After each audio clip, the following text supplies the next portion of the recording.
રસ્તા પર નીકળો તો હેલ્મેટ પહેરો, બાકી યમરાજ આવી જશે। મહેસાણામાં તો આજે યમરાજ ટ્રાફિક વચ્ચે આટાફેરા મારતા અને ગુસ્સામાં ફરતા જોવા મળ્યા। અરે અહીં અમે રમૂજ નથી કરી રહ્યા, સાચે જ યમરાજ રસ્તા પર ઉતરીને લોકોને પાઠ ભણાવતા જોવા મળ્યા। માન્ય મનાવતું હોય તો તમારી નજરે જ જોઈ લો। અરે ઘરેથી બાઇક લઈને બહાર નીકળો છો તો હેલ્મેટ પહેરો, નહીતર ઘરના હંમેશા માટે વાટ જોતા રહી જશે। મહેસાણાના રસ્તા ઉપર આવી જ શિખામણ આપતા યમરાજ જોવા મળ્યા, જેમણે વાહન ચાલકોને રોક્યા પણ ખરા અને ફૂલ આપીને ટ્રાફિક નિયમનું પાલન કરવા પરિવારના કસમ પણ ખવડાવ્યા।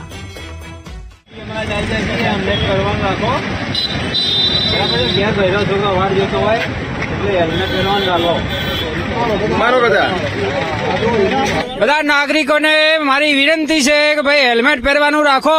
હેલ્મેટ નહીં પહેરો તો આ નકલી યમરાજથી અસલી આવશે તો તમને લઈ જશે। એટલે મહેરબાની કરીને બધા તમામ લોકો હેલ્મેટ પહેરવાનું રાખો। તમારા ઘેરે બૈરા છોકરા બધા વાટ જોઈ રહ્યા હોય એટલે હેલ્મેટ પહેરવાનો નિયમ રાખો તો સારું રહેશે। મહેસાણા આરટીઓએ દૂધસાગર ડેરી સાથે મળીને આ ખાસ ટ્રાફિક ડ્રાઈવનું આયોજન કર્યું હતું, જેમાં યમરાજના ગેટઅપ સાથે એક વ્યક્તિએ લોકોને નિયમોનું ભાન કરાવ્યું, સાથે જ લોકોને એ પણ સમજાવ્યું કે તમે નજરો સામે હાલ જે યમરાજને જોઈ રહ્યા છો તે તો તમને માત્ર સલાહ આપે છે, પરંતુ હેલ્મેટ નહીં પહેરો તો ગમે ત્યારે નજરો સામે અસલી યમરાજના દર્શન થઈ જશે, જે સલાહ નહીં આપે ઉપરનો રસ્તો બતાવશે। જનરલી લોકો ટ્રાફિકના નિયમોનું પાલન નથી કરતા, તો એ પાલન નથી કરતા એના માટે સ્કૂલ લેવલે અવેરનેસના પ્રોગ્રામ થયા પછી હવે આજ અમે રોડ ઉપર પ્રોગ્રામ કરવા આવ્યા છીએ કે જેમાં જે લોકો નિયમોનું પાલન કરે છે, જે હેલ્મેટ પહેરે છે, સીટ બેલ્ટ બાંધે છે, એમને અમે ગુલાબ અને ચોકલેટથી અભિવાદન કરીએ છીએ।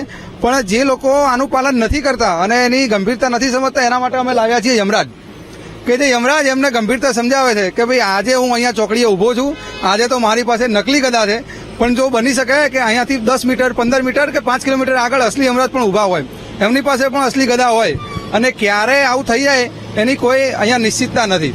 એટલે એના માટે અવેરનેસનો પ્રોગ્રામ અમે કર્યો કે લોકોની અંદર એક સેન્સિટાઇઝેશન ઊભું થાય અને લોકો આને ગંભીરતાથી લે। ટ્રાફિક પોલીસ ઈચ્છત તો વાહન ચાલકોને દંડ પણ ફટકાર્યો હોત, પરંતુ આજે ગુલાબનું ફૂલ આપીને લોકોને પ્રેમથી સમજાવવાનો અને જાગૃત કરવાનો પ્રયાસ કર્યો, કારણ કે તેઓ પણ જાણે છે કે જેના ખભા પર પરિવારની જવાબદારી હોય છે તે વ્યક્તિ ન રહે તો તેના પરિવાર પર મુશ્કેલીઓ આવી પડે છે। સુધરી જાઓ, જિંદગી અમૂલ્ય છે, એક જ વાર મળે છે।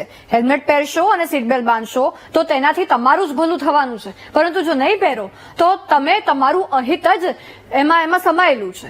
એક ભૂલ જિંદગી તમારી છીનવી શકે છે, પરંતુ ક્યારેક હેલ્મેટ પહેર્યું હોય તો તમારો જીવ પણ બચી શકે છે અને તમારા પર મોટી ઘાટ ટળી શકે છે। એટલે કે નિયમોને સમજો, તે મહત્વનું છે અને નિયમોનું પાલન કરો।